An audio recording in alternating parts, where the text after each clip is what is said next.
Who has seen that one coming? Yeah, oh my God, she's lying. Massively. Oh, a woman lying? Where have I heard this before? Whoa, let's slow down there.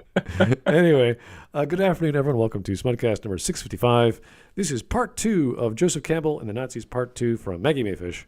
And geez, man, what a strange last half hour, 45 minutes of yesterday's stream.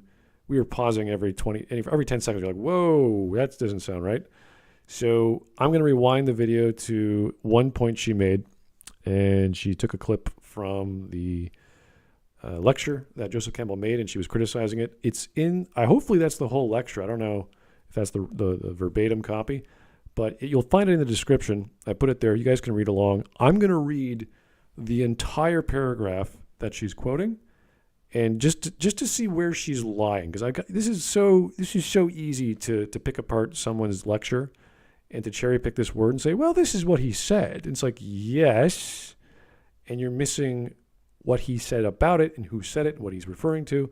And even the paragraph itself is not completely crystal clear, because Joseph Campbell talks in a very, not highfalutin way, but he uses terms that could be taken either way. They're loaded words in there. So it could be a good, could be a bad, it could be negative, it could be positive. It's kind of hard to interpret. That's why they pay him the big bucks, I guess. I don't know. So anyway, let's start here. It's at 5 minutes. And I'm going to read the actual description or the actual paragraph that she's referring to. Here we go. Which I don't have a problem with. Except then I would expect that he'd be extremely angry with Hitler for banning and burning books from his extremely important German culture, right? Wrong. In the very same lecture, where he says that preserving German culture is more important than defeating Nazis, he also dismisses concerns about Nazis destroying German culture, saying that anyone who criticizes the censorship is merely snorting through one nostril. Okay, so this is the one part of one sentence of one paragraph, and he is not referring to all people, nor is he dismissing the book burnings in Germany. I'm going to read it out, and you could find this in the link if you want, but it's really very different. So here we go. This is the paragraph. It's after the second point, after the first point. He has 5 points in this lecture. This is in the first one. So here's the whole paragraph. When there was no crisis on the horizon, we were told that objectivity was a good. Now that something seems to threaten our markets, or to threaten perhaps even more than that, we are warned. And this by still another of our university presidents. He's referring specifically to a university president back in 1941. That the real fifth columnist in this country. If you don't know what fifth columnist means, the equivalent would be nowadays to like, what was that Yuri Bezmenov statement of a useful idiot? The guy who infiltrates the West with their ideology to influence it. This was happening back in the day, 1940s, even before the 1940s, to the point where the president was one of these people. This is what Campbell is talking about specifically. President of the university. Yes, not necessarily the one he's at. At the time, he was at a women's university, so I don't know if that's what he's referring to, but he's referring to a president at a university in the West. That the real fifth columnist in this country is the critical intellectual. What kind of leaders are these men? Anyhow, snorting through one nostril about the book burnings in Germany, wheezing through the other at critical intelligences in our own republic. Which means this communist fellow, this guy who's infiltrated the West, a president of a university, is saying, oh, the book burnings are horrible. Also, our republic sucks. So he's like describing a two-faced idiot. He's saying this is a guy who wants to destroy you, and he's saying these two-faced things. He's just condemning the book burnings in Germany as what we call in Germany as a fig leaf. Like Adam and Eve wearing fig leaves to cover their genitals in classical paintings. Yeah, he's already stated he doesn't like the book burnings. He's referring to these guys who are trying to get you aroused. Say, hey, look what's happening in Germany. Hey, look, your republic sucks. And it's like, oh, okay, what do you want us to do about it? Like, they want you to go to war. They want you to go dabble in foreign affairs that have no business. Can you imagine if that was Canada and Canadians were burning books and Campbell's like, guys, leave Canada alone. Let it preserve its own culture in its own way. We have no right to tell them what to do. While we have these crazy communists in America saying, no, we should go over to Canada and rough them up for burning books. Like, what? What the hell? What business of that has anyone else in the world that you should be doing that? Yeah, this what you put on screen is also factually wrong, because this sentence does not end in a period, but there's a comma and the sentence continues. Yeah. Maggie couldn't changing be the more- context. Why would she do that? It couldn't be more disingenuous. She's basically turning Joseph Campbell's complaint into a complaint about someone else as an opinion of himself. Right. So the entire opposite of what this is about. And she was referring to everyone else that was talking like this. No, he's referring to one specific person, unnamed, because that's what academics do. They don't name names. They have this general understanding of knowledge, and in reality, they don't try to out anyone. That's, I guess, they're more gentlemanly back then. The good ones. The ones that know better, how to treat people with respect, even the ones you disagree with. They just say this president of some university. So, and keep in mind, he's lecturing to women here. He's talking to a bunch of women who won't even go to the front lines. They're just, they're getting their education. So you have to understand what the nature of the lecture was back in the day in the 1940s. Anyway, that I just wanted to bring that up because I mentioned this to Whisp and we were like, what the hell is she talking about? Like, where did this come from? And we actually read the damn thing. So it's sad. Maggie, this is, I think this is called slander, what she's doing here. Yeah, if this was like a lecture someone did like a week ago and she was interpreting it, that would be like, oh my God, are you an idiot? Yeah, she can be glad that Joseph Campbell is dead because he could sue her into hell for that. Especially if you're talking about communists and socialists and Nazis. If this was the issues of today, that would be a huge kerfuffle. Yeah. So her problem, I think, what we face here is the same thing that we face about Walt Disney. Oh boy!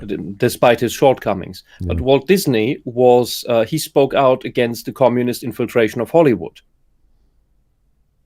and that's when they started calling him a Nazi, and that's where he got his alleged Nazi fascist reputation from. It's a complete fabrication by the communists, by the socialists.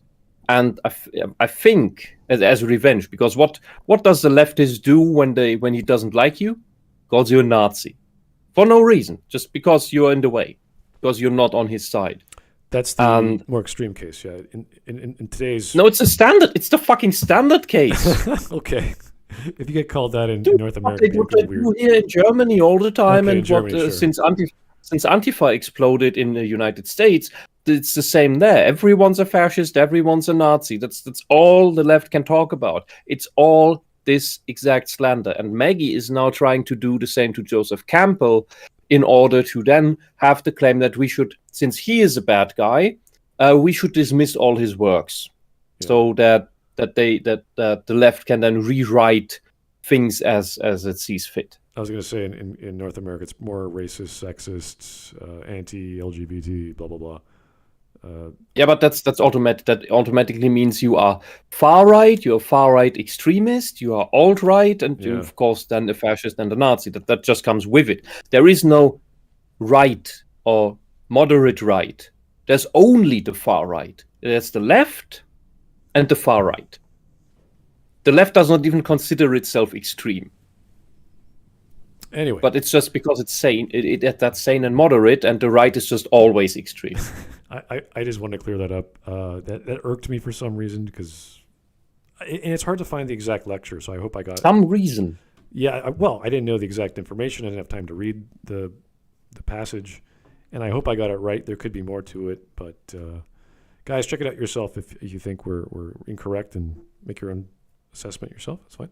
Anyway, let's continue where we left off at the 12-minute mark. Here we go.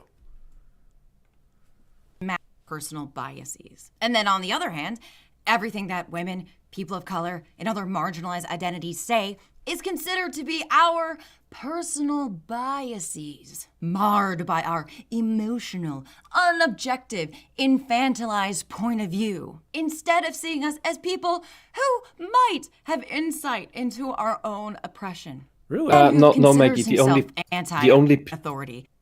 only people infantilizing you and the left, that's you yourselves, because you always portray yourselves as hapless victims with no agency. I want to know what he's talking about. What is she talking about here? Like, is she referring to Campbell? Because there's no mention of women that are being oppressed in his lecture. Is this something else? I think like she's trying to say that like Campbell trying to like categorize these kind of archetypes is just too damaging because like every one of them is just so unique. You can't like really see any patterns between them. It's unlikely to see like these kind of tropes in them, because then that would be meaning that like you're stereotyping them into these archetypes. It's just damaging. Yeah. Like, how can you not like have the gay journey or something like that? The gay journey. Or like the Scheissehunde, or I don't know. Yeah, but in the end, that's the same thing. That's you struggle with yourself, and then eventually you get through hell, like, you get over it, and it's like what kind of thing you're struggling with, like your dick. Yeah, it's like... yeah. I think this all stems from that 1989 article by Brendan Gill that she's referring to, because that was when people were like, what was that about? And that was blown out of the water like almost instantly by people who knew what the hell Campbell was writing about. And also this weirdness about hidden anti-Semitism, or the fascination with conservative semi-fascistic views from North America, and you're just like, what are you talking about? The early 90s, like when we had Star Trek: The Next Generation and all this other people were embracing the gay in the 80s. It's like, what are you talking about? When did this happen? So anyway, seems to view the great men of the past as essential authority figures, like a circle. They are right because they are authority figures, and they are authority figures because they're She's right. projecting again. If only there was a name for this type of logic. While discussing the nature of creating art, she made her own straw man and accused it of being circular logic. Yeah, it's just another projection, because that's how the left operates when it is in power. They're always against, like the same way that they're always against tradition because it holds us back and everything. And once they're in power, they say, and they have already leftist policy in place, they say, oh, but we've always done it this way, so we need to do more of it. Yeah, but if you are against it, if you are against the things that we have done all this time that are totally socialist, then you are just reactionary. They are for tradition. I'm just their own ones. I'm just lost in that. Is she referring to the hero's journey? Is she referring to a template, or maybe a pattern and archetype? That's a male archetype, like the mentor. I think she's just throwing random accusations against the wall and hoping that it sticks in your head, because Joseph Campbell obviously is the bad guy now. So everything she says that is bad is also true. Oh yeah, everything he comes across. Oh, almost everything. She actually agreed with some of the stuff he said, but the majority is bad. And if it's not the majority, if it's like the minority, then like, what's the problem? Like 10% of what he says I disagree with. It's like I disagree with 10% of even what I think sometimes. Like, what are you talking about? Anyway. A democracy is when the left gets its way. Yeah, well. Oh, Power of Myth TV series. Here we go. In the power. Campbell says, the myth makers in earlier days were the counterparts of our artists. There's an old romantic idea in German, das Volk dichtet. That say that the poetry of the traditional cultures and the ideas come out of the folk. They do. It means literally the people make poetry. Yeah.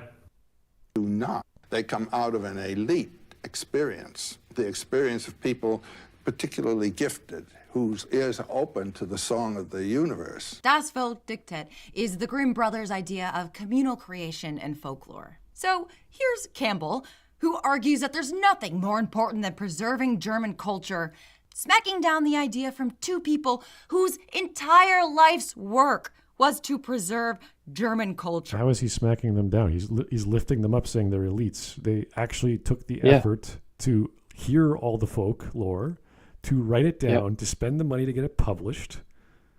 That's not common. People don't commonly go around publishing books. Yeah, they traveled to collect all these fairy tales and different versions of them. What is she talking about? It's like Even Maggie for too stupid to understand this. Like, should have Campbell like said like, I'm referencing the Grimm brothers, by the way. They took their time and effort and money and resources to travel and talk to people, take all this time, collect all these stories, write them down, get them in proper language and grammar so that kids could understand them, go to a publisher, spend all this money, get them published. Like, come on. You think a normal person is going to do that? Yeah, people came up with these and changed them over time, but these two went out of their way, put it all together into a compendium, if you will. And there's, I don't know how many versions of Sleeping Beauty, and that's around the place they lived. I know I think there's over 60 versions of the Bremer town musicians, like the four animals that are stacked up. And that's a story originating in one town. And there are dozens upon dozens of versions of that. And if you want to be clear of who these guys are, not only did they travel around, they were academics, they were philologists, they were cultural researchers, lexiconographers, and obviously the authors. This is not some common bunch of guys, okay? They dedicated their lives to researching this stuff. And they say, hey, wow, there's all these stories. What do we do with them? Let's go making sure that this is what the people are teaching their kids and what everyone around, I guess around Europe they went to learn and write these things down. So these aren't they're not average people. They're academicians, they're travelers, they're researchers. So that is the elite. Yeah, and in the chat, the Vindicator's writer says that's how Finnish folklore was collected and published as Kalevala. Kalevala, yeah. It was. Yeah, and you could say that the Edda was collected in a similar fashion. Interesting. Because that was all oral history and oral mythology. Not the prose Edda by Snorri Sturluson that was written about 900 to 1000 AD. I don't know the exact year. I think it was around 1000 AD. That had a lot more edit. That had a lot more other stuff. A lot more changes in it. And the Elder Edda, which is just the plain text that was plain text that was found, the Codex Regius. A philosopher can talk more about that.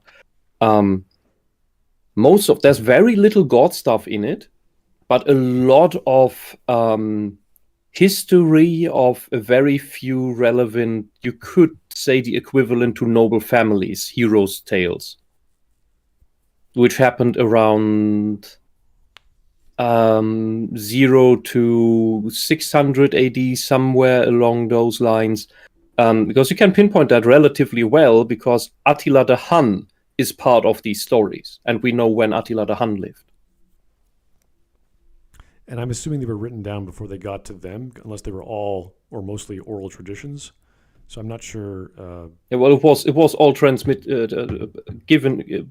spread through oral traditions, because writing wasn't very common, not because people didn't have access to it, but because you didn't necessarily have the means for writing implements. Right. Okay. Jeez. This is getting really sad because we're seeing historical references. She's using pictures and names, and she's getting it wrong. If you think like the video itself is depressing, then you haven't seen the comments yet. We saw some yesterday. I know. Yeah. I think this But- is. oh, God. I think her video should fall under this wonderful misinformation and disinformation shit that gets fake news banned off the platform. Oh yeah, right. That'll be the day. If they weren't two-faced about it, then yes. Hey YouTube, here's a person lying about history. Oh, that's okay. You can do Here's a that. She said- person who was calling this person a Nazi, even though And she's- she was completely against them. And she's lying about what the Nazis did and didn't do, which is illegal in my country. Yeah. Okay. Anyway, 13 and a half. Here we go. And he doesn't even give a reason for why their work is wrong. And that's two white guys he's disagreeing with. The rest of us don't even have a chance. But I What? do think What? I have an The rest inkling of us? that the reason he Maggie, views elites Maggie. as inherently particularly Maggie, the rest of us? Is that like a you're not- prequel you're- to The Last of Us? Maggie, you're almost paler than I am. God, woman. Also, like, does this bitch imply that like he can't disagree with white people? I don't know. Well, it's like she's framing everyone who's white on the same step Complete as, racist, fascist, Nazi, as a Nazi. Every white person is a Nazi, anti-Semite. unless you do pro-gay research. If it's gay research that makes gay people look bad, then you're probably also a Nazi. Yeah, can you imagine? That's the California rite of passage. Like, okay, have you researched the gay at least one time a week? Can you imagine? That's the only way we're gonna let you through. I was just thinking, if all that research and 80% of it was like, yeah, these are a bunch of gay men who are just like prancing around in dresses. There's There's really a bunch of faggots going through the country. it's like we don't know what to do with them, but we're trying to help them out because they're crazy. It's like, okay, Oh my god. what are we gonna do with that, Maggie? What's all this research for? Like, Das Volk. yeah, a bunch of sexually repressed men. Like, wow, what do we learn from that? Guys are horny, okay, and they're perverts. Yeah, great. That's really wonderful. Couldn't figure that one out, but okay. It's like the stuff with Freud. It's like, wow, people are repressed sexually. Thanks, Freud. Didn't know that. Yes. What a surprise! Yeah, I'm glad you mentioned it. But that's the thing with Freud. Like, his theories caused you to think, but his therapies weren't that revolutionary, nor were they that efficient. There was better therapies being developed after the fact.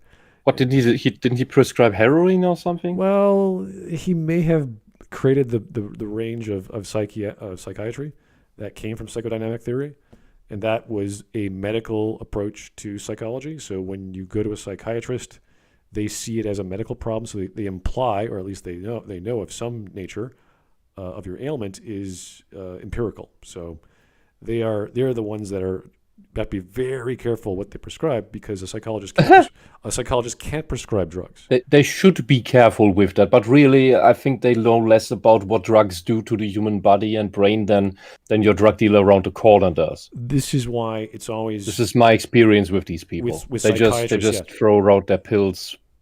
when you choose a therapist, you have to know, okay, is he a psychologist or a psychiatrist? A psychologist has to do 10 years. Psychiatry is 4 years of psych and 2 years in medical school. So they have to really know what they're doing. They have to be constantly studying. They have to be constantly reading new articles. And Yeah, but I'm telling you, they don't, because yeah. for decades they've been prescribing SSRIs as antidepressants, and now finally the studies are coming out that it looks like they don't help at all with depression, at best on the level of placebo. And they have tons of side effects, really horrible side effects. And the withdrawal is also horrible. And with some substances like venlafaxine, it's on par with, if not worse, than heroin withdrawal. yeah, so it really depends on... That's like what the fuck? Why are you taking this shit? Well, it depends on the clinic you go to, the doctor you get, whether they know they're a specialist in that area. This is especially good for people dealing with transsexualism, do they know the theories? Do they know the therapies? Do they know what medications? No. What's currently happening is that more and more people in the field are just told the propaganda, the pseudoscientific propaganda lies. They're not taught the actual data we've had for decades. That's why more and more therapists are fine with transitioning children, when we've always known, for at least since the 80s, I think, that if you wait out puberty and don't interfere with it, in 80% of actual cases, the gender dysphoria, or the claim for it, goes away. And that was before this condition became a fashion. That was when you had very, very few people even making the claim. Now you have an explosion of people, of kids who make the claim. And you can imagine that in that case, since we have the social contagion problem, probably 99% of kids who made the claim would stop it after end of puberty. And this is where we have to know the criteria for, at least for that specific condition like gender dysphoria. What is the cutoff? Is it 6 of 11? Is it 8 of 20? Like what's the stringency of the criteria? Coin flip. Yeah, I want to know. The other thing is, I want to know. I want to know too, because I haven't found data that figured out when is the year that the claim dissipates. Yeah. Maybe there's a paper about it I just didn't find. But we now have. Back then they didn't even have proper diagnostic tools for this. Now we can check this via brain scan. There are other instances. I still haven't read the paper that claims there is a broken androgen receptor associated with gender dysphoria, which makes total sense, because it would explain why the brain is out of whack and why real dysphorics tend to have androgynous features. So basically, any of these giant men with totally angular faces and shovels for hands, they're likely not dysphoric, because their androgen receptors are working right. The testosterone is affecting them properly. Something else is wrong with them. But the left is against making brain scans because that would erase trans identity. That's the same as saying to a cancer patient, oh no, we're not doing proper diagnosis for cancer anymore, because that would erase cancer identity for the people who self-diagnose as having cancer and wanting chemotherapy and then cutting in line. All right, let us keep going. Gifted the uncritical acceptance of Thomas Carlyle's great man theory. If it seems weird that Campbell described World War II as a Mr. Hitler this is another. I'm glad she showed the whole paragraph there, but this is not how she's describing World War II, because this is again like recontextualizing something that has absolutely nothing to do with that. This actually is not Campbell. This is probably this is that Gill guy. Benjamin or Brendan Gill, the guy who was that? The guy who left the 1989 article in the New York. Oh, yeah, but this the way the parentheses are done here, not parentheses, the ticks are done here, imply that these are citations cut out from sentences that Campbell has said. But it seems it's cut out in a similar fashion as Maggie before cited the thing about snorting about the book burning. Yeah, this is, again, I said this article was largely disproven almost as soon as it came out. But people who don't like, I guess they just don't like Campbell, always cite it.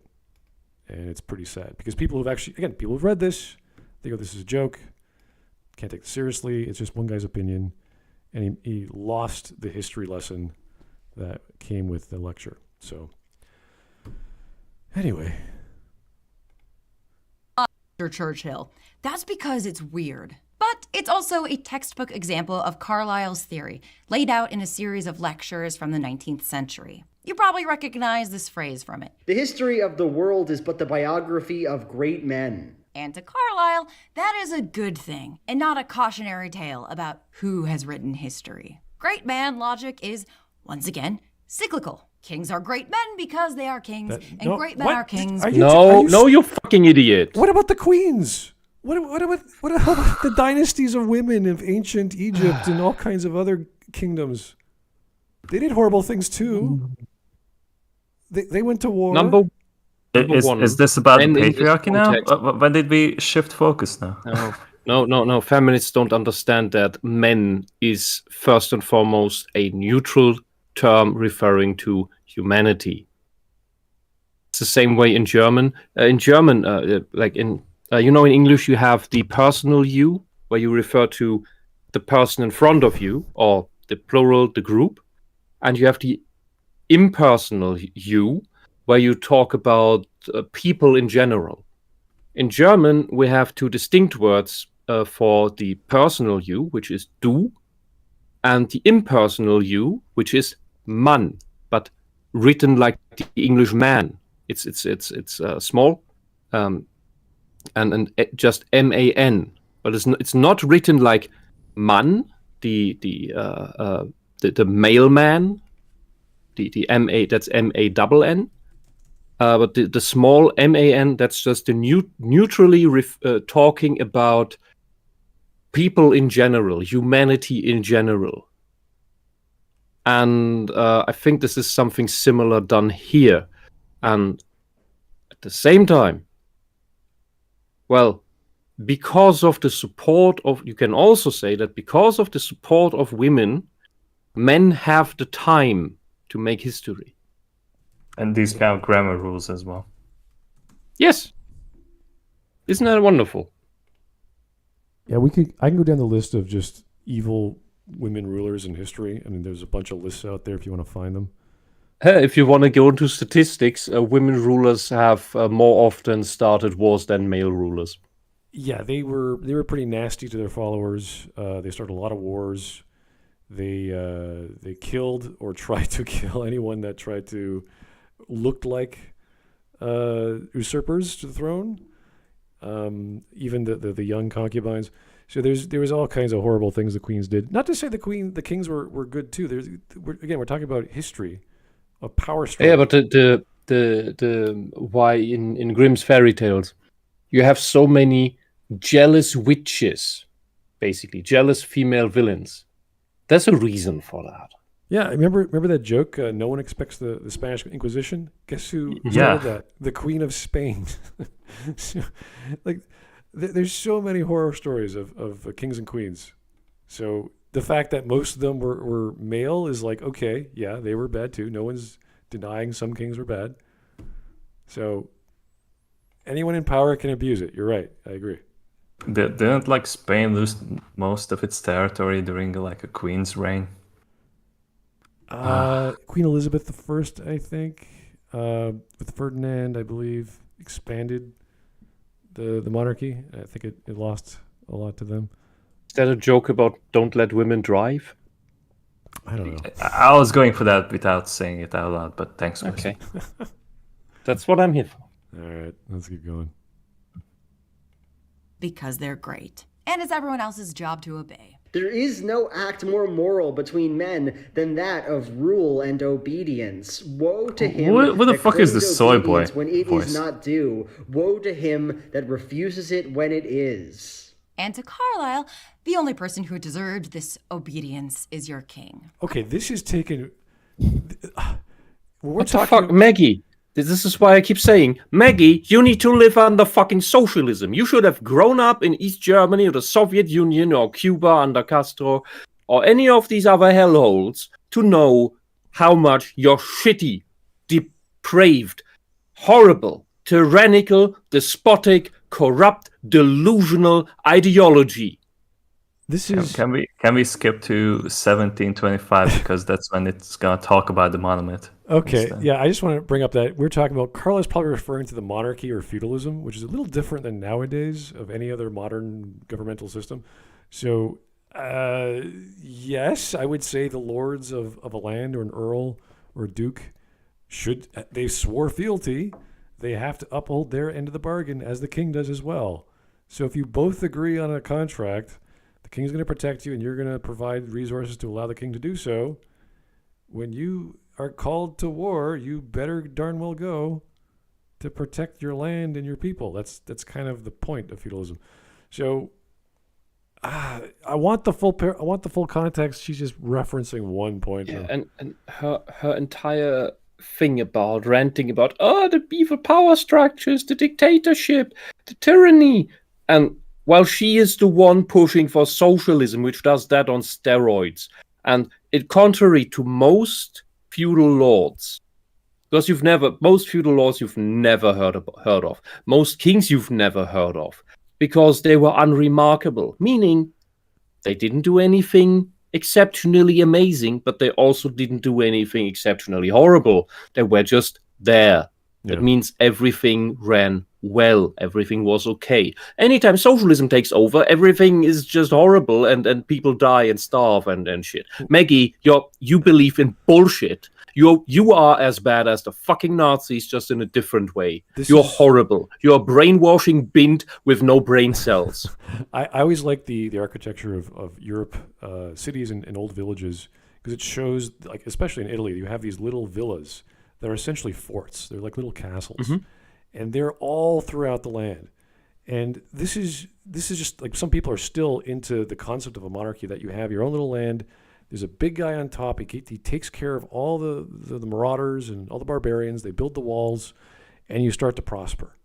And that's just how it was. That's how these tribes evolved. They had city walls. It's like playing a game of Civilization, right? You had city walls. All of a sudden, your defense stat goes up, and now you can farm the lands without fear of losing your life or whatever. It's like, this is how we evolved. It worked for the time being, and we got democracy and all these other wonderful things. So there's nothing wrong with arguing that, yes, you should swear fealty to the lord of your castle, who's there to protect you, and he wants the best for you. And taxes are a burden. Yes, we get it. Maybe that worked 400 years ago or 500 years ago, whatever the case may be. Yeah, go on. Yeah, nowadays it's a little different, but just to say, like Carlyle, like what does Carlyle have to do with Joseph Campbell's analysis? Like, where are we going with this? And my hometown also had a small castle manor thing for its lord, and the socialists let it fall into ruin completely. Oh. And I've heard 5 to 10 years ago, they then turned it into a community center for the gay people. Well, at least it's being used. Great, yeah, but it's not restored in its original style. It's done in this modern, plastered over. It looks like one of these concrete steel glass bullshit things with rainbows on it. It looks like a postmodernist daycare. Oh, jeez. Well, I have family members that routinely go back to their original village where my dad came from, and they always reference the wall that has all these scorch marks on it, all these battle wounds on it. It's still standing. And that's the one thing because they grew up there, and then they left that country, and they go back. Yeah, the wall's still standing. The community center is great. The bar in the corner is still there. It's like that is the one landmark, which is hundreds, if not almost 1,000 years old now, that has still been there as a showcase of what we came from. And as horrible as that history might be, and all the people that died, that is part of your culture. That is part of your history. And to say, oh yeah, this is bad. It's like, no, there were bad parts. There were wars. There were conflicts. But that's what made Europe amazing. That's why it's the culture is so rich compared to Canada or the States. And that's why I really despise the socialist practice of just painting over history they don't like. And there's not even negative history about my hometown, but they don't like monarchy stuff, so they have to defile the place instead of turning that into the actual town museum. We have a town museum. It's further in the center of town, but that would be a wonderful place to put it. And instead they do this shit with it. While at the same time, there was in the early 2000s, they restored a monument to Karl Marx near the train station. All this just makes me understand why did they do witch burnings in the past. Sadly. Not related to Maggie at all, by the way. Oh no, of course not. All right. Let's God, hear. she's a fish. You can't burn fish. Let's hear her talk. Can we go to 1725? You want to 'Cause skip that's it? We when can the skip monomyth- it. No. Yes. There's no skipping with Maggie. What do you think, Wisp? You're the chooser here, or the tiebreaker? Why do you always I do vote this to for me? The skip. same happens in Twilight Imperium. I always have to decide how we change the rules. No, Skip, I'm a skip, masochist. skip, This skip. is a special we're event. staying. No. We're on the course. 14 minutes. God damn Yes, it. we're on track. Let's keep going. Carlyle's Great Man lectures as a response to the American Revolution and the failure of the French Revolution. His theory was retaliation against the progressive ideas getting traction at the time, the Enlightenment, the scientific method. The Paris Commune. Is she criticizing the American Revolution, the foundation of America? Really? Why? What does that have to do with anything? Probably one I of don't the know. 1619 people. Because Taxation isn't theft, after all. Okay. Let's just hear where she goes. I'm confused. Maybe the American Revolution stopped the gay revolution that the British were trying to imposing on the American people, but they rebelled against it, and because of that, 300 years of gay queer research has been abandoned Is she in favor of freedom. is she bringing up the colonization square on her bingo card? I don't think she's even aware that the American Revolution was what inspired the French Revolution. They teach the other way around here in Germany, but that doesn't make sense with the years. But Maggie, if you like the scientific method so much, please explain to me why socialists never use it. Because if you actually used it, all of your fucking ideology would fall apart. So at least you, Maggie, can you use it? Yeah. Never mind the founding fathers love science. So Yeah. So look. Marx had ideas. So he researched things, allegedly researched things. A lot of his claims are baseless, and there's no causal links between them, and he doesn't explain anything. But he made up hypotheses. Okay. Then the tests with experiments. That was all the attempts of socialism that happened, and this revolutionary bullshit. And it never worked. And we can analyze that data. But you socialists, you always refuse to analyze the data, or you pretend that you did, then you blame something else, something outside. You don't blame the actual hypothesis being wrong. You just say, we didn't do the hypothesis hard enough, or the other country was at fault, it was still capitalism's fault somewhere, and then the conclusions you report are thus false. You are not following the scientific method. You are following a religious dogmatic method where you are always right, and you don't care about reality checks. Well, you are not following the scientific method, Maggie. The problem I have here is she's suddenly slamming Carlyle and Campbell together, and I don't know why she even brought up Carlyle, but anyway, let's see where she goes. I'm still lost with this whole talk.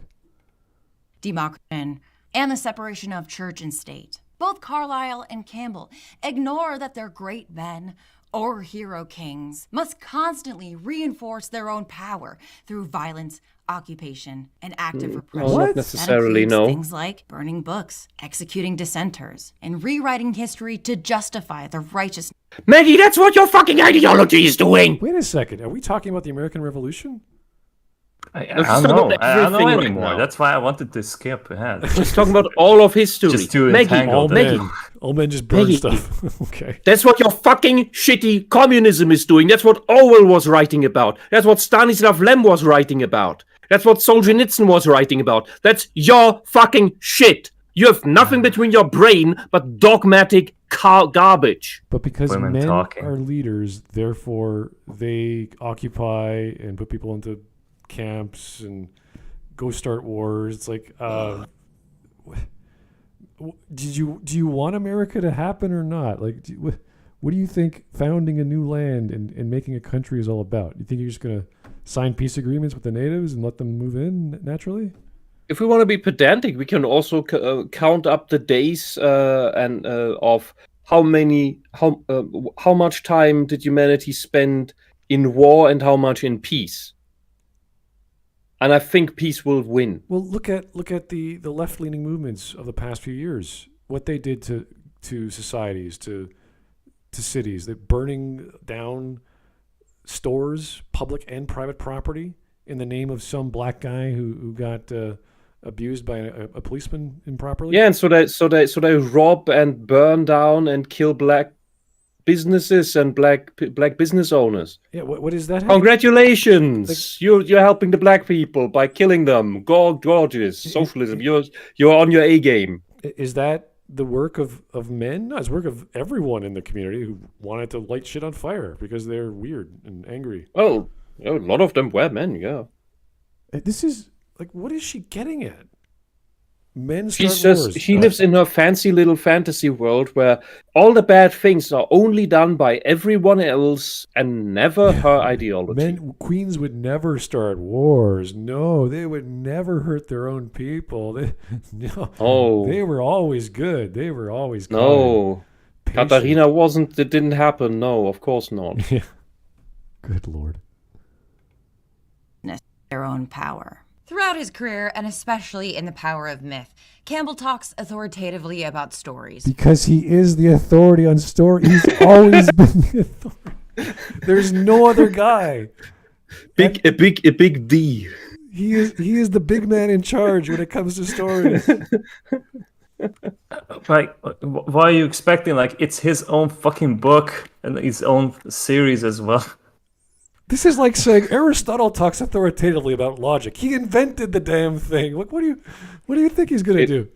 You could say he did, or he discovered it and analyzed its rules and put them down. That's basically how we say he invented the Comanchean ethics and a bunch of other things. Yeah, I know. Yeah, like what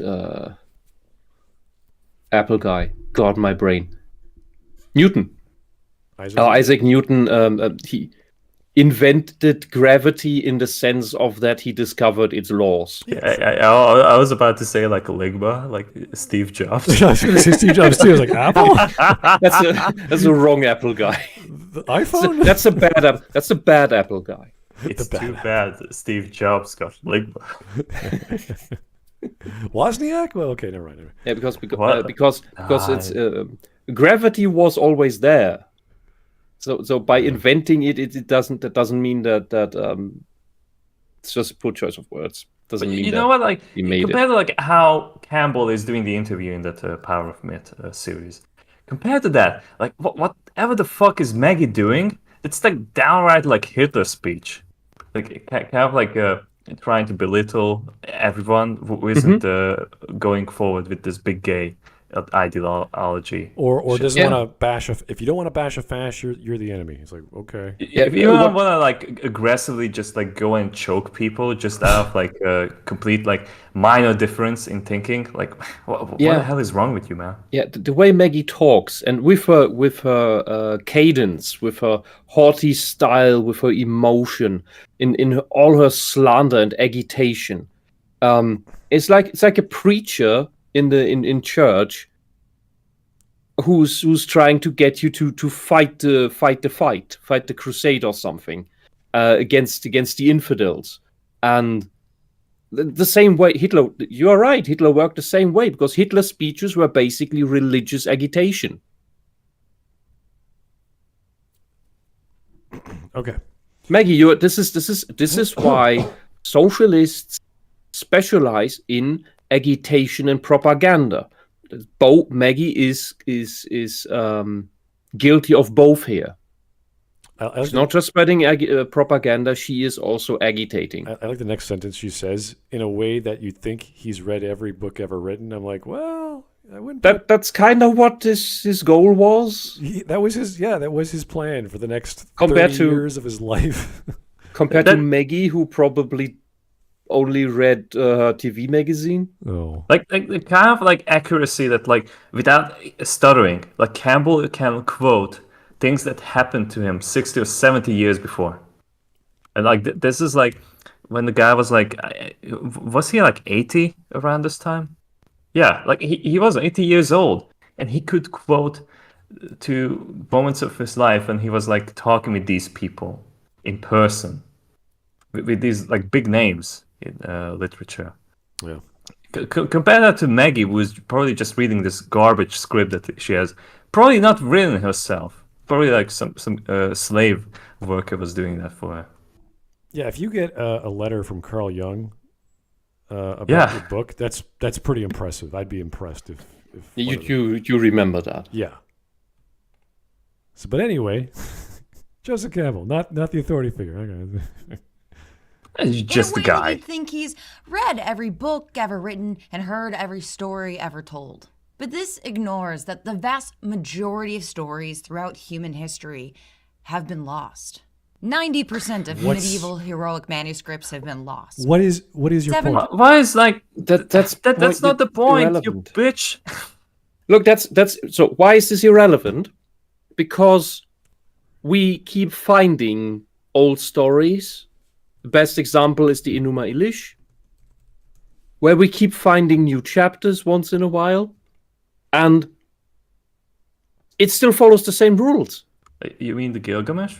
Like, Yes, Gilgamesh. Yeah, yeah. And or when we find or when we learn to decipher the Aztec stories, same thing. Yeah, this is like arguing, the Library of Alexandria burnt down, so you couldn't possibly know all these other ancient Greek myths or other myths of the time because we wouldn't have the opportunity to read them. It's like, that's true. There's probably a bunch of stories we don't know, but we got the big ones. The ones from Homer still survived because they were also in other libraries throughout the region. This is like, do you think that the least popular things got published? No, the big popular things also got published the same way they would nowadays, and they got spread the same way the folklores kept spreading, regardless of things were written down. So this is like there's some weird argument about the printing press or the lack of the printing press, and the papyrus was all burnt. Therefore, you're missing. Therefore, Campbell could not have possibly known about ancient Sanskrits or whatever. It's like, but they were told to the children orally, and they told it to their children for hundreds and hundreds of years because those stories are still around nowadays. And just think of if we lost the internet and all the servers, all the hard drives, that means all the fan fiction sites would go down. Those are stories. Oh no. 99.995% of those are utter crap. Sonichu, no. Yeah, they'd be gone. And they're just crap. There are on Fiction Mania. There's maybe 5 stories worth reading, and 1 million of just pointless fetish crap. Really? Yeah, but There's the big ones, nothing fucking lost. the ones that sell, at least we want to argue by popularity. That's what's good. I'm not making that argument, but by virtue people of will existing. People will keep copies of those in some personal way, just for that. Yeah, and there will be other writers who want to mimic those ideas the same way we have mechanics in video games that get ported over by different genres because those mechanics could work in those genres. Like, this is standard artistry at work. You make an amazing painting. Oh my God, it's a beautiful angel.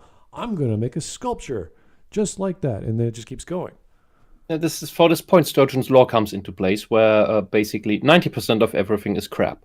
So, as people who complain about manga and anime say, "Oh, so too much of it is crap," and while ignoring that their own cultural genres are the same 90% crap. If we lost all of that, 90% of that which was lost doesn't matter. It seriously doesn't matter. But if we rediscovered some of these low-quality products, we would still find the same, them following the same rules of story writing that Joseph Campbell had found. Yeah, and it's kind of weird that she wouldn't think that he found all these patterns in hundreds, if not thousands of stories that have survived for thousands of years. But this one period in whatever she's referring to, and all of a sudden there's this giant black hole where knowledge should be.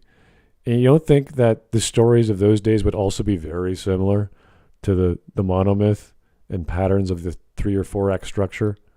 No. There's 90% of stories that were lost to time. Yeah, it's or like all queer stories. imagine if the Japanese invented some new style of poetry that wasn't that popular and no one really adopted it, but it was recorded in some, I don't know, some book somewhere or some library, and that got burnt down. It's like, well, you don't know every pattern. It's like, well, we don't care about every pattern. We care about the actual tropes and what those tropes mean, not the style. It kind of like means like a lot, and like it stuck to people. Like it was so popular that like people could recite it and like they could reconstruct it just by that. Because a lot of stories like go verbally, and that's how people remember Yeah, them. horror stories are classically like that, and they got turned into movies, and then the movies became tropey, and it's like, oh, it's a pattern that no one really takes seriously because it's just a folklore story about a guy with a knife in the woods that you scare kids away from acting improperly when they're young. It's like, that's it. That's all it is. It's just an ethical lesson. It's like, wow, an ethical lesson. We never heard of that before. It must be unknown to man of what not to act improperly as a kid. Yeah. Sorry, Maggie. It's right. It's right. The original, because Americans mainly only know the Disneyfied versions of the Grimm fairy tales. The real Grimm fairy tales are, pun not intended, quite grim, and a lot of them are horror stories. They have horror elements in them, and really hard horror. Yeah, people die, are decapitated, are tortured to death, have limbs cut off. All of these rape is a lot of happens a lot. There's a lot of wonderful Sound like things. great books. Well, yeah, fun for the whole family. And they're all just to hit home, kid, behave, or you fucking die. Because there's bad people out there. Don't trust everyone. The passage she's referring to are the Dark Ages. So it's like, can you imagine how many poets and musicians and playwrights that wrote a lot of work during the Dark Ages? There's a reason why it's called the Dark Ages. Not a lot happened. It was pretty bad. No. That's a misnomer, and people are fading out the term Dark Ages. Why? Because it's because that actually did happen a lot, and there were inventions made. Oh, sure, but we're not talking about some renaissance of poetry and using the printed press, and was it invented in the 1100s? Was it? I can't remember the exact date. So yeah, we had some inventions then, but the barrel, for example. But did people know how to read and write in most of the developed world? Yes, they did. Because one of the reasons it's called the Dark Ages was because of the low literacy rate. But the problem with that is that's a statistical misreading, because literacy during that time was defined by knowing the lingua franca, which was Latin. So you were only considered being literate if you could read and write Latin, which very few people did, but they could read and write in their own languages, because that's what you taught by your parents. Because this weird American invention of homeschooling, that was the standard. Your parents taught you how to read and write and do basic math. Right. Like adding like two apples and two more apples make 4 apples. Because you have to go to the market and kind of trade stuff with money, so you have to know how to count.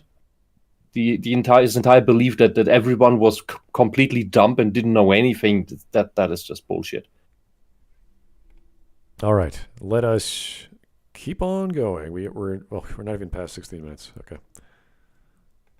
Percent of medieval literature still exists, and that's just from one time period and continent. Never mind the mass eradication of Mayan and Aztec libraries by Europeans, and those examples are all written language.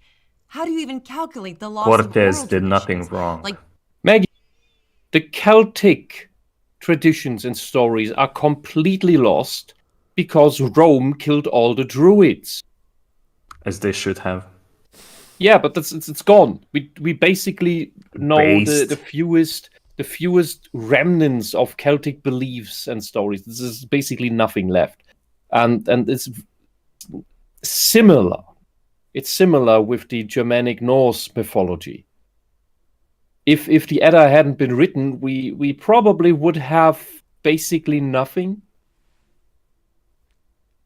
because that was also just oral tradition handed down by the bards, or whatever the title was. Yeah, I want to know what And the Native Americans that- were writing on their books. Don't they have like still like millions of people left that could like write down like those stories? Like, They could have it's easily like, passed it all on, yeah. yeah, it's like They it didn't was have so, this- so unforgettable. Like the only thing that we remember them from is the human sacrifices that the Spaniards put an end to. Oh no! What did we do to this wonderful culture? Yeah, and it's not the Spaniards themselves that burned the Aztec library. It was one Christian monk specifically. If that guy hadn't been there, that library would stand. I think like he has to be a saint now. Probably. Saint Gonzalez or whatever his name is. Fiery Gonzalez Okay.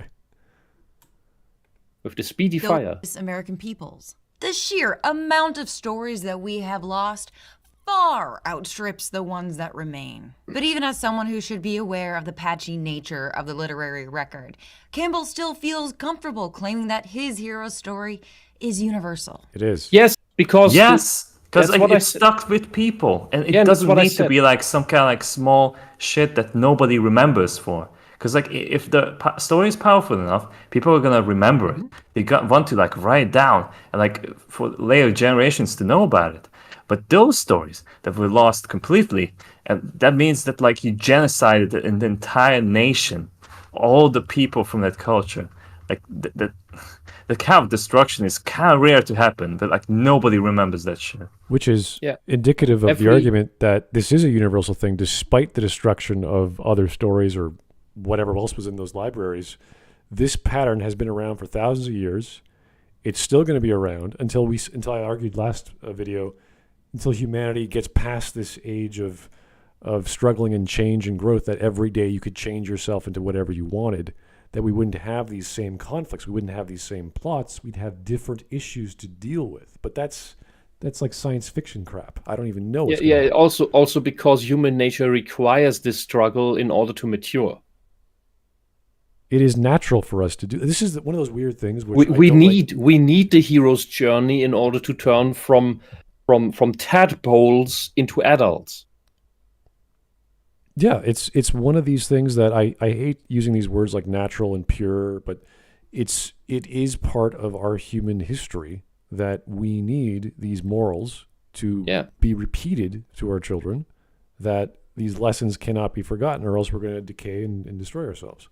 And the human brain is a very, you can call it lazy if you will, but it's basically built around energy conservation, like every other animal basically. Because if you waste energy, you die, and in a world that isn't industrialized, and has all these modern luxuries. So why should your brain develop new faculties and rebuild its world model and mature its consciousness to a mature level, if there is no outside pressure for it? And that outside pressure comes through the hero's journey in whatever minuscule way it happens, where you go through hell, realize, everything is shit, or I'm wrong, I have to adapt and come out the wiser. That is that process. And as I've said before, all the stories that we rediscover follow the same pattern, Maggie. The stories that we thought lost and rediscover, they still follow the same pattern. The Edda is a great example. It was lying around in Iceland on some shelf, and I think in the 1800s someone discovered it, and it brought you could say a renaissance about analyzing and interpreting the Norse mythology. That's where you got Wagner's music from. Tolkien was largely inspired by it and helped also work on the translation and interpretation of it. One of its most famous works is Lazy Town. It's quite famous in Iceland. I'm sure it is. And every time we found a new native tribe somewhere in the most backwater jungle or desert and got their stories, they follow the same pattern, Maggie. Your claim that, because so many stories have been lost, we can't tell whether they did. Well, through the scientific method, we can make a very good guesstimate that they in fact do follow the same pattern. Because every story we find does. Especially the ones that survived all on their own because they're so good. The trashier stories, like all this narcissistic fan fiction, nobody remembers them because they don't follow the pattern. That's why they're shit. That's also why nobody in 10 years, nobody will have remembered The Last Jedi. Nobody, except in film school as a bad example, nobody will remember He-Man Revelations. Nobody will remember all of this other SJW culture war bullshit that you tainted and twisted into unwatchable garbage. We will just make good stories, good movies, again, good stories, good books, and so on. She has like this chapter for the monomyth, and I'm hoping that she's gonna like make an argument that like, hey, look at this story that we still have preserved, and it's not one of those 90% of the stories that we lost, and make an argument like, why doesn't the hero's journey apply to this particular story? Because so far, like this is not really proving anything. Because like the only arguments that like she has like proposed is that like there's this gay Jewish scientist that the Nazis killed and like burned all his research. So like all this is lost, and like yeah, but how is this relevant to the hero's journey in any way? Capacity? No way. But I doubt it. It's gotta be like just like a complete nonsense, like the rest of this video. What I find strange is that Maggie is still existing and has a that as living well. from That as this. well. That she didn't strangle herself while tying her shoelaces. And what I always find baffling is that the left seems to be doing two contradictory extremes at the same time. On the one side, they want all these people, ethnicities to be so special and unique that you couldn't possibly ever compare them with each other. On the other side, they want total equity where everybody is exactly the same gray blob of nothingness. And it's that so the reason they're against the monomyth, which would bring that great equity between all the cultures, because it has this one common denominator, this lowest common denominator. That's the monomyth. Because there's something else to the monomyth that the socialists don't like, that they despise more than they want the equity it brings, and that I think is that the going through the monomyth, going through your hero's journey, is what gives you agency, is what turns you into a self-determined conscious being. And the self-determined conscious being cannot be controlled by the socialist communist tyranny. It cannot be controlled by the cult. That individual will always want to speak out against the cult, naturally so, and speak up for the actually oppressed, which is the people that socialism, communism claims to speak for. And I think that is the reason they're working against it. Okay. Past 16 minutes. Fantastic. We can get to 17, hopefully. Man, this is tough. I can't remember how tough these videos were. They're just like, oh my God, every sentence. We got to pause. This kind of feels like what was the video? The Fight Club video. Oh God, that was... Do you remember that? That was like 3 parts. We were just... we were crying. I couldn't follow that one. That was so bad. That was like she was comparing to like a 70s porno because it was called the Beyond the Green Room or something like that. The Green Door, yeah. Green Door. Then she showed the broken down house as some sort of SS style. Was it a barracks or something? We're like, what is she talking about? Like, what? And then she made fun of cancer patients because like the boys shaved off their hair. Oh God. It was so bizarre. We were still like, what? That's when I started hating Maggie. I must have missed that. It was Gladly. before your time. You Oh. didn't exist yet. Okay. It was amazing. Anyway, let's keep going. A logical error of survivorship bias, or concentrating on people or things that made it past No. some selection process and overlooking the Why did she show a picture of the hotspots of is that a B-52 or I don't know what kind of plane that is, but this is a target. Like they show you where the plane was shot, so they can make Because better that's planes. where they mostly got shot, so that's where they Yeah. reinforced it. But why is she?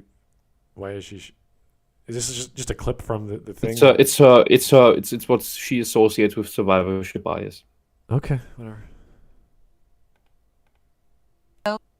For the stories that have survived the centuries, many of them were Oh, boy. explicitly spared because they served the powers that be, or at the very least, didn't overtly challenge them. Really? Once upon a time, if you wanted your book to get published and not get thrown on a pyre, you'd put Christian themes in it. And the books that didn't got thrown on the pyre. And then centuries later, Joseph Campbell looks at a library full Christian themes, really? Is this like your vast knowledge, Maggie?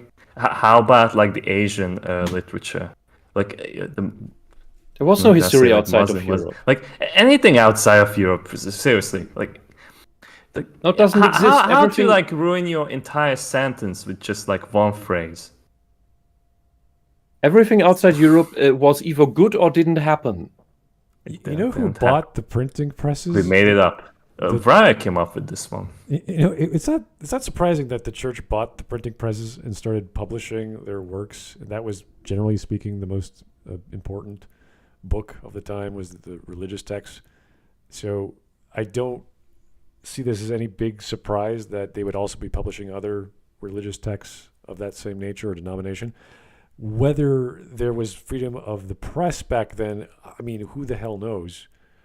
Could you afford the paper? Could you afford the ink? Could you go through the process? I mean, it's possible. Probably from the 16th century when like Protestant religions started to like come up. Yeah. I mean, technically speaking, China sort of had the printing press before, but they didn't utilize it in the same way. Yeah, I mean, we're talking about who has the money, who has the resources, who has the creativity to say, I want to write a story and I want to get it published so you can buy it off me. And what's the cost benefit analysis? Like, how would I do that and turn a profit? Like, it's tough. Like, you would have to be an actual publisher and say, hey, we got a bookstore going. People are actually buying our books. We got to know our clientele. How does this work? This is all word of mouth. There's no marketing, really big marketing campaign. It's just, can you read? Great, here's some books. And it's mostly going to be religious stuff anyway. So this is tough. You have to really be a scholar of history to know what's about going on about the printing press and what was written, what was bought, what was popular, what wasn't popular, what was attempted. Like maybe some drawings. Like how would they copy drawings? I don't even know. Man, this is a weird argument. So I'm just going to give it to her because I'm like, okay, maybe the church was in control. Who knows? The church is behind it all. Anyway. Bared by the church and goes, wow, what a coincidence that all these books are about Jesus. No, they're not. They are not. How many times do I have to call her a bitch? Like if you watch the Power of Myth series, like half of those stories, as Whisp have said, are about backwater tribes that nobody talked with or communicated for the most part. Yeah. He brings in Chinese mythology, Siberian Chinese mythology, Indian mythology, all those cultures, and he went through them individually and like researched it to the point that like you can make a conclusion that like there's always a protagonist that has to go through a journey, and by the end of the story like he's gonna have like a serious change to his character. How like, you have to be the most disingenuous piece of shit to like make these kind of arguments. And also the masking on the guy's hair is bad. How can you release a video like this? Come on. Well, if you're talking about stories by Jesus, I did better masking when I was 13 years old. Well, you're talking about only the New Testament, not that's a small part of the Bible. So Yeah. it's It's like it's the pamphlet tucked at the end. yeah, it's not even a big deal. And this is just the Bible. There's again all kinds of stories throughout history outside of the printing press that has survived. So Maggie, read the fucking Bhagavad Gita. yeah, there's a great one. Indian, fantastic. That was inspired Star Wars, believe it or not. So there's But what kind of spice is that? spice. Where can you eat it? The Bhagavad Gita. Yeah, they use I kid you not. The Bhagavad Gita contains there are several. So it's several books of the Bhagavad Gita, and one is basically a proper cooking instruction, but much better than this Bible bullshit about don't eat the shrimp and don't put the meat and the other meat together. No, it's actual recipes. And they also tell you where best to put what on the plate so that the tastes don't mess up each other. So it's beautiful. yeah, I know. It's fucking beautiful. It's one of the reasons why Indian cuisine is so amazing, because their holy cookbook is actually good. Yeah, they take it very seriously. They put in their books. This is what actually happens to people writing books the past 100 years. They have stories about World War I and II, which are based on true stories, and they put their own fictional characters. And then because it's mostly read by women, they put in recipes, and it's kind of cute. But that's my mom telling me stories of the books she reads. But there's other books throughout other cultures, like the big 5 Chinese stories. I don't know if you guys have heard of those before. The Water Margin, the Suikoden story, Runs of the Three Kingdoms. Everyone knows the Journey to the West. That's if you know Dragon Ball, you know that one. So there's all these big stories that have nothing to do with religion, and everything to do with big, amazing cultures that have been writing stories for the longest time. The Journey to the West has to do with religion in the broadest sense, in that the monk doing the journey sets out to bring Buddhism to the West. Yes, and this is part of a pattern. You could even call that a hero's journey if you want to go that far. Yeah, it is. That Campbell looked at and said, "Hey, this is a pattern I've been researching." So that was written, God knows, like 500, 600 years ago. So these things survive, and they will keep surviving for the obvious reasons that they are popular and they work. So, and I think the Journey to the West was written, or in the time frame of like the Dark Ages anyway. So, 1100s. So it's just part of our culture, and I'm talking culture as a whole people, a whole species, not just the Chinese culture. So to say it's not universal is very strange. Again, she hasn't read Joseph Campbell. He's not all about Jesus, believe it or not. He actually likes the psychological understanding of the claim. If she had actually watched like that 4-hour interview series. Like Campbell himself says, like he used to be Catholic, and after that, like he doesn't claim to be Christian anymore. Because he saw the universal thing behind it all, and it's also Maggie never looked at the book. Maybe she looked at a picture of the book. That's probably it. She looked at a picture of Campbell's book, because if she had just flipped through the pages, she would have seen that she's lying here. Like let's see what happens if I just have. I said last time I haven't gotten around to read it yet. Let's just open it at a random page, and here it is. I am on page 265, and it has a picture of Nut, the Egyptian goddess of the sky, giving birth to the sun. Its rays falling on Hathor on the horizon. So we're talking about 1st century BC Egypt. That's just random page. That is a very Christian story, by the way. Yeah, very. I wonder if the printing press was invented for the hieroglyphs to be copied properly, so it was properly transcribed. We're not getting an interpretation of the original source. Yeah, page 301. Picture of young maize god, carved stone, Mayan Honduras, circa 680 to 750 AD. Awesome. They're totally Christian. Mayan maize god.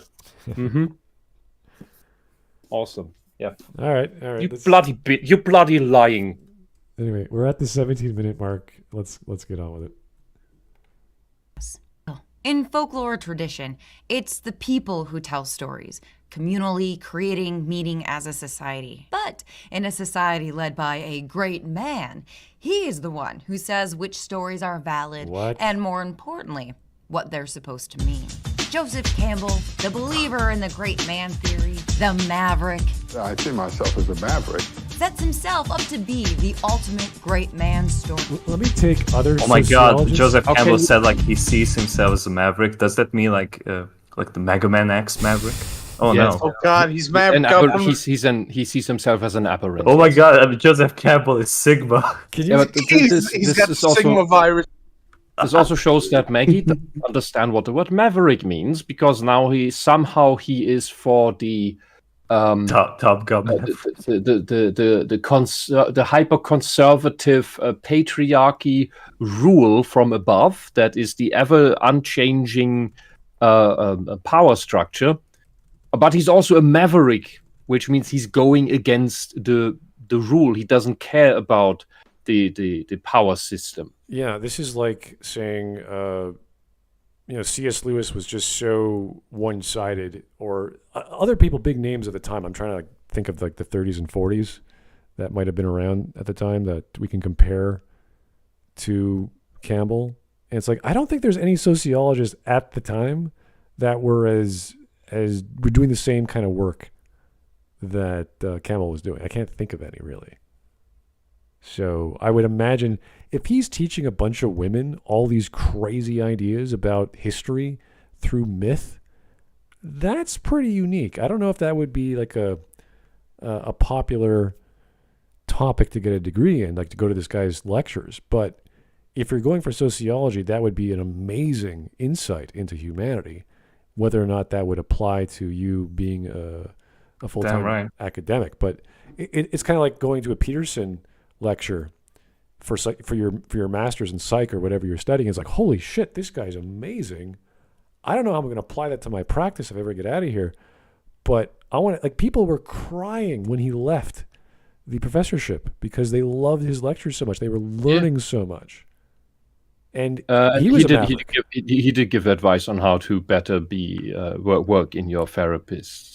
And he was outspoken. He put his voice out there. He put his neck out there. And look what happened to him. He's still getting attacked by the APA or whatever the hell they want him to. I think they already went through it, but they have to go through the interviews of all his social media posts or whatever the frickin' hell he has to go through, which has nothing to do with being a psychologist. Oh my God. So yeah, these people, these great men, if I would say Campbell's a pretty great guy who did research that no one else was doing in the way he was doing it, in that depth of that level of intensity. And we compare him to like, Peterson and Truby, who also did a lot of work, but nowhere near the scale in that level of information that we got. Like it's basically like reading Aristotle, but for stories. It's so dense to get through it that you have to be studying academics to like force yourself to go through that every day and to figure out what he was saying. Yeah, anyone who's read Aristotle is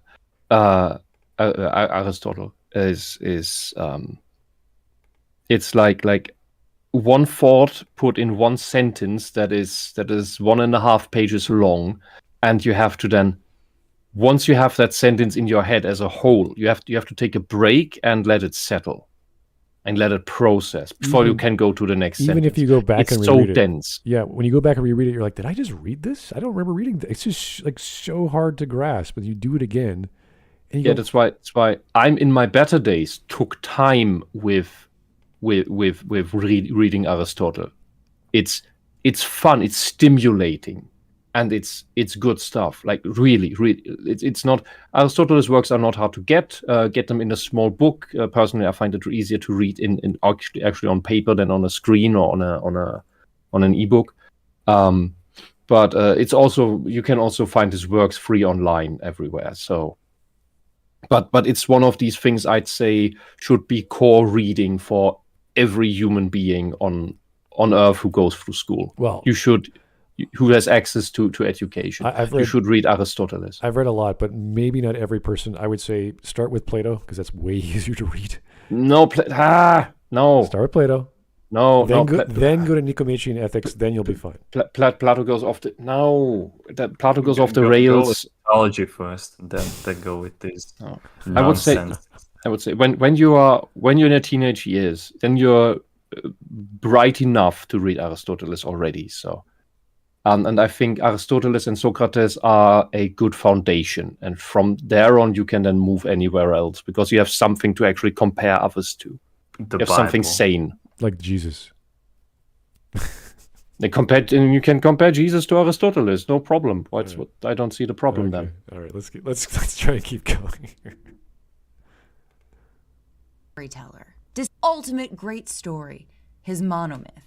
As Professor Brian Atterbury notes, Campbell's monomyth provides the justification for assimilating yet another culture's sacred traditions. If all the world's mythic beings are merely, as Campbell said in another title, masks of God, then anyone can try on whichever mask suits the occasion. But I think she's missing believing the in point. the monomyth does do one very important thing for society. It allows a certain demographic to feel... What does it mean to believe in a pattern? That's like saying, here's a sacrificial lamb in a story that I also saw in another story, and we're calling that a pattern, the sacrificial lamb. It exists. Whether you agree with that or not is up to you, but it's a basic objective observation, and you're classifying it as this term. It's kind of how definitions work. It's just that they're so obvious to us, like about what we use a certain tool for. Because you can use a hammer for various things, but what you mainly use it for is to use it in a specific way for a specific goal, to hammer in something. But to not believe in it is like saying, I don't believe in the hammer. It's like, what are you talking? The hammer's right there. What are you talking about? No. It's believing that there are lots of hammers, but they totally all are totally different. There's no pattern to how they're used, you can't tell you, and you can't dismiss it that when about all the hammers that got lost, that we couldn't tell whether they were used differently, because people could have held them at the head and then tried to do something with the handle, and like, why would you? But yeah, is she saying that we can't predict the myths that are going to happen? It's like, that's true. You can't guess tomorrow what the new story or the new plot or the new, entertainer would come up with. That's fine. But that's not what Campbell's saying. Yeah, and with that quote she just brought from this female author, that's something I would also like to go into the meanings of certain metaphors used in there, like the masks of God. What does that refer to? And the thing is that good stories do follow the hero's journey, whether you want it to or not. And that means that they always lead to some sort of objective truth.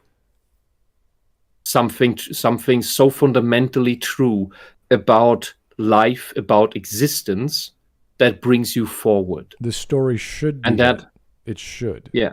And that fundamental truth, that irrefutable truth that you discover, that you could say or could maybe interpret as an aspect of God, because what the religious see God as the ultimate truth, and that is which you uncover in these stories. Whether that is what is meant by the mask of God, I don't know. But when I think that there's probably something disingenuous about that author saying that you can just invent any sort of masks then, but I don't think that works, because we see that in these narcissistic, solipsistic stories from the woke activists. in movies and comics and video games right now in the West. They don't work. Yeah, this is strange. Like this is like denying the existence of, let's say, was it Vertag's dramatic structure, or like the climax. If you don't believe in the climax, it's like, well, what do you think a story is about? Like, what are you getting at?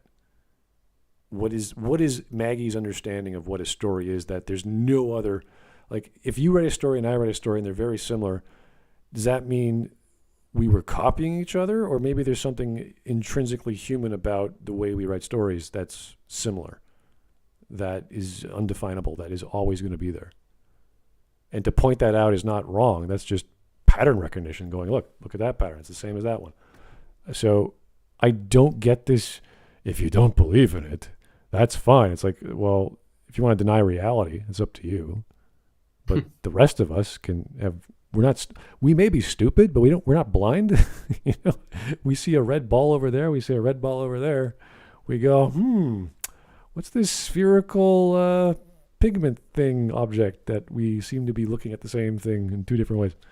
The other thing must be a completely different thing. We should not be prejudiced. We should not judge. Therefore, we cannot tell whether the other thing that looks and behaves exactly as this one thing that we know is a categorically similar thing that we can't possibly know. Yeah. That's just horribly prejudiced and bigoted of us. Feel better about the cultures and stories that have been destroyed. After all, if all myths are the same, then it's not a big deal when you lose one, or a few thousand, or kill off a society's oral story. But like, what Maggie is trying to assume here is, she's proposing, is that like these cultures are so different, like there's nothing common between us. Like they're totally they are alien. Like completely alien from us. Does she understand like what she's implying here? It's a similar. I think this is the same vibe that got people like Sam Harris to be head over heels into nonsense like what is it called? Mindfulness meditation, which is a deliberately westernized form of meditation that it's completely unnecessary to westernize, but it's done under the premise, under the claim that, it's because Westerners, they just can't understand meditation right. So we changed it a bit and so that it is more approachable for Westerners, by which they totally rip the essence out of it and make it about some complete bullshit, probably to sell a product. And and then Sam Harris is also totally into it when that's not how meditation works, and sadly, it's taking root. And it pisses me off because Zoto Zen is so simple. It's just sitting down and letting the thoughts pass, not interacting with them, and that's it. And your mindfulness that is advertised with mindfulness meditation, you get that automatically. You don't need to focus on it. Well, because it's one of these paths of the goal things. But I know I digress. But it's the same idea of that culture is so different we couldn't possibly comprehend it, so we have to change everything about it so we can digest it. It's complete bullshit. Maggie's making this weird induction that if Campbell is saying all stories follow a certain pattern or patterns, and then saying, well, who cares if we lose some cultures because their stories would have been the same anyway. It's like, that's not what Campbell's saying. You're implying... What Campbell is saying is that if you put it into with that topic, Campbell would be saying, well, it's sad that we lost more evidence. Well, yeah, he wants to preserve the German people in that regards to the lecture. He wants to preserve your intelligence and your education and your future. He doesn't want you to go to war. Maggie wants you to go to war because Nazi bad. And because all Germans are Nazis. Whatever conclusion she thinks of, I don't even know anymore. And to say this is ridiculous. Campbell never said, oh, too bad we lost some cultures. He never said that. He never implied that. And she's implying it through this dumb induction of, because stories are universal according to Campbell, therefore he would think that if we lost the German people, we wouldn't lose anything of value. That is just, I don't know where she's going, but you are pretty much putting a conclusion in someone's train of thought, which doesn't even exist. It's almost as bad as putting words in someone's mouth, but this is silly. Oh, she did that before. She has no problems doing that. Yeah, I know. So as far as I know, a German slander doesn't differentiate between spoken and written, but it differentiates between whether you put words into someone's mouth that person didn't say, or whether you twist someone's words to mean something else than they meant. Yeah. Those are different things here. Okay, here's... I didn't even see this. Sorry about that, Gaw. 004. Thanks for the 2. Hello, guys. Damn, this thing's still going. They're at TLDR. Not with Maggie, no. Every paragraph is some new form of neurosis coupled with egoism and a whole lot of ideology. So I can't quite tell you what's happening yet because she's jumping around and... I think there's some schizoid thing going on because she keeps making connections between things that aren't there while not seeing the obvious. Man bad and man power bad and gay good, pretty much, yeah. Yeah, she can't deduct herself, she can only deduct along the lines that she was taught. Okay. She's unable to process reality on her own. Okay, we're going to go for another, I'd say, 5 minutes tops, because this is draining us. I want water, I want a nap, I want maybe some whiskey. 5 minutes? Like, how about 2? Whiskey in my water. Yeah, 2 minutes could work for me, great. Yeah, whiskey in my water. something to, like, this is depressing almost. It's like, this is so, if you were a teacher and this is the response you'd get, like, from an essay from a person, I wouldn't fail that person. I'd feel really scared for her and her family or whatever social unit she's a part of to think along these lines. Oh, she'd get a straight A from her socialist professors. Who is teaching, like, nothing to do with history or something. The same socialist professor that Kevin Echo was bragging about. Yeah, probably. When the glorious revolution happens, you will go to the gulag. I'm going to put you in the gulag. Is that something you really want to say to a famous person? Who is this Tabernacle dude? I'm a Metal Gear Solid. And why is he saying ridiculous all the time? This is ridiculous, okay? Guys, very ridiculous.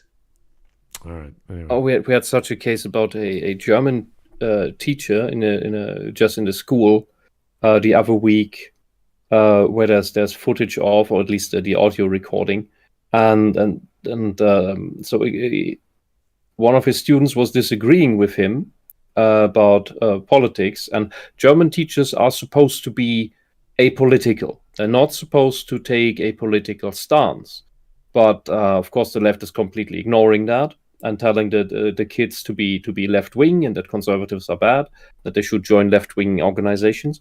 And that guy went completely apeshit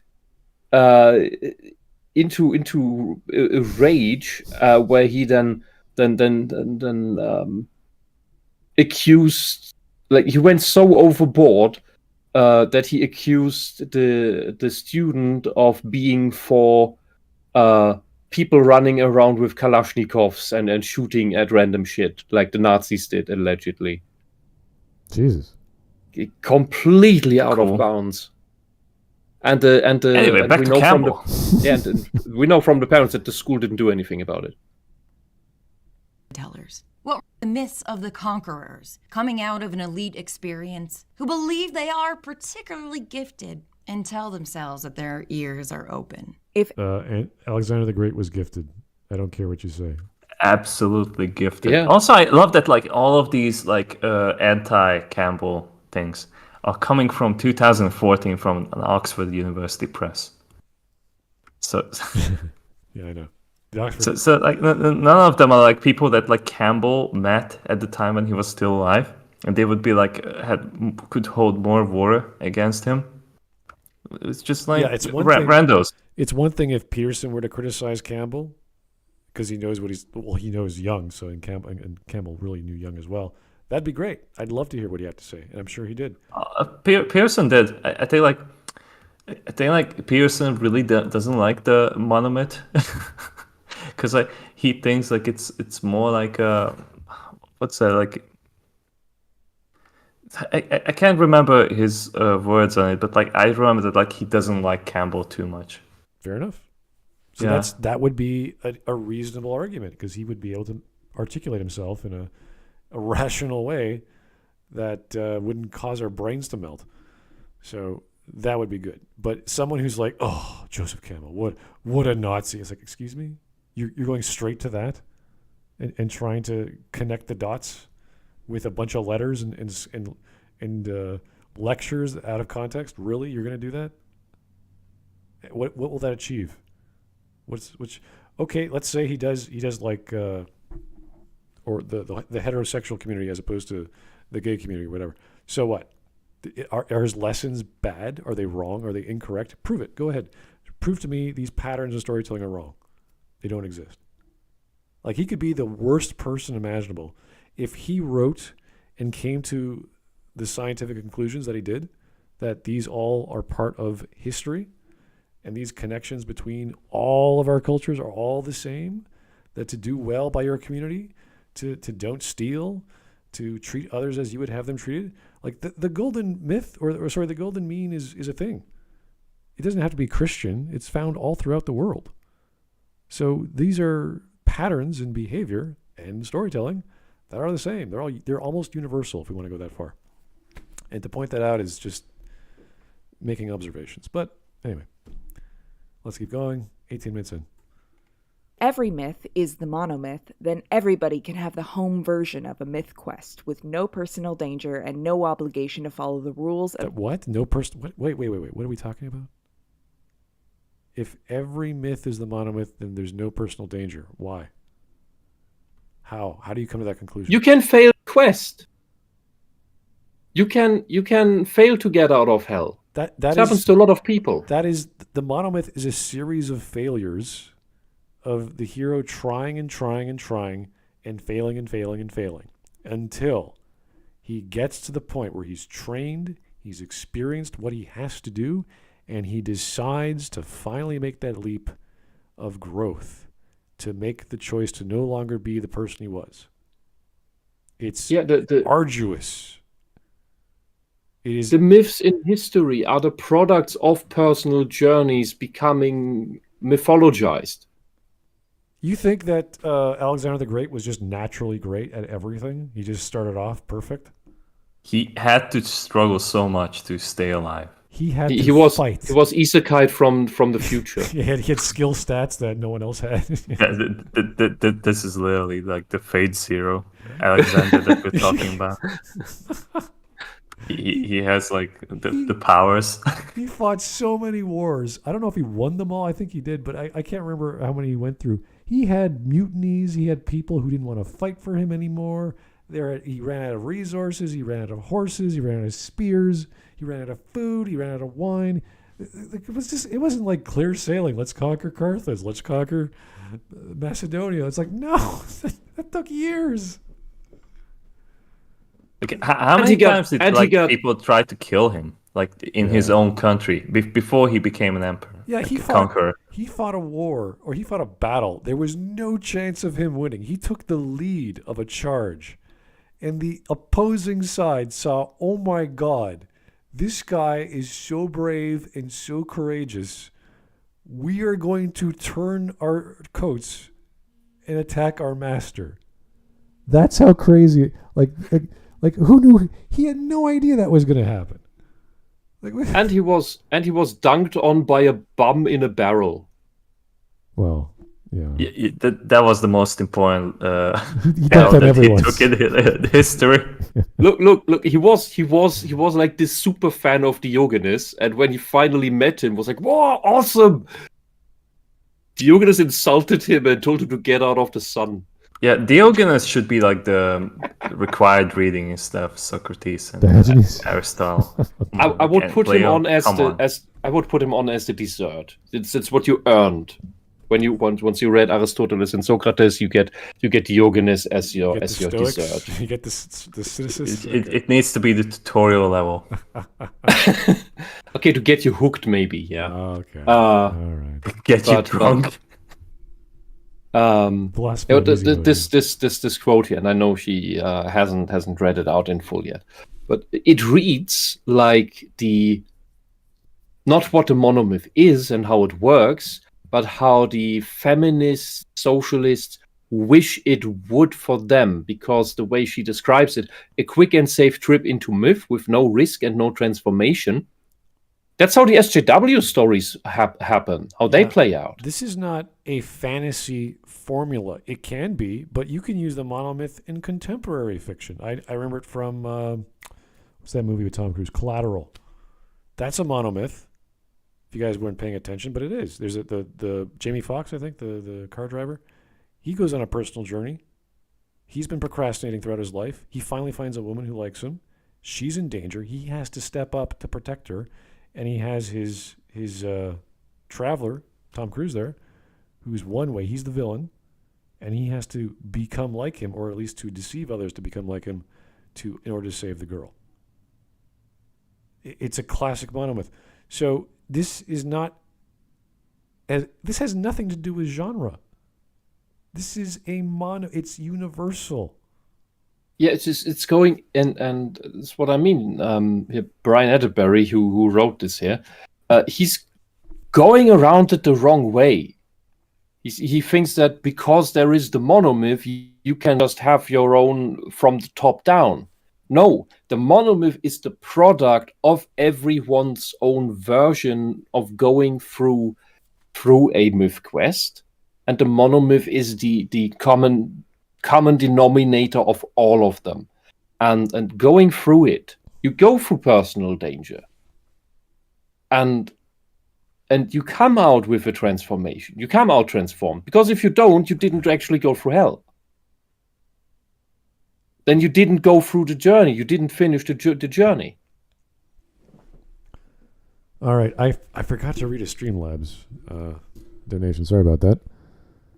Let me see here. The Big Bad Wolf. Thank you. Look, guys, there's multiple big wolves, and those Grim Bros made us out to be diddlers. We were fighting the Reds. Sure, one of us ate those pigs. Yes, one ate those sheep. Yes, I'm a guy in a onesie in a bush. Yes, one ate a family, but they were all commies. Okay. Thank you, Mr. Big Bad Wolf. That can be forgiven. You just need to go to Jesus for this. Yeah, but that's, just the church talking. It's not really. It wasn't. So you're telling us to not be prejudiced against wolves because those were just all singular events, not connected with each other. It's just a happenstance. Yeah, despite being only 13% of the population. Yes. Yeah. Anyway, let's get back to the video because we have a minute left. And this guy is clearly not understanding what the monomyth is. It's very obvious. No, absolutely. This is like the least about what the monomyth is about. Yeah. Whose myths one has bought. And that is what much formula fantasy becomes. A quick and safe trip into myth with no risk and no transformation. There are I can't completely believe that. valid reasons for why the hero cycle resonates with people, and I don't want to discount that. One of them being that in a hero cycle story, any pain or suffering that the hero endures is ultimately purposeful. It brings him closer to the end of the journey. These kinds of myths promise us that the ends will justify the means, that wading through our roadblocks will ultimately bring us the glory, the girl, or the gold that we're entitled to for slaying the dragon. But this universal idea that suffering leads to enlightenment can be traumatic for, say, victims in real life. What's your point?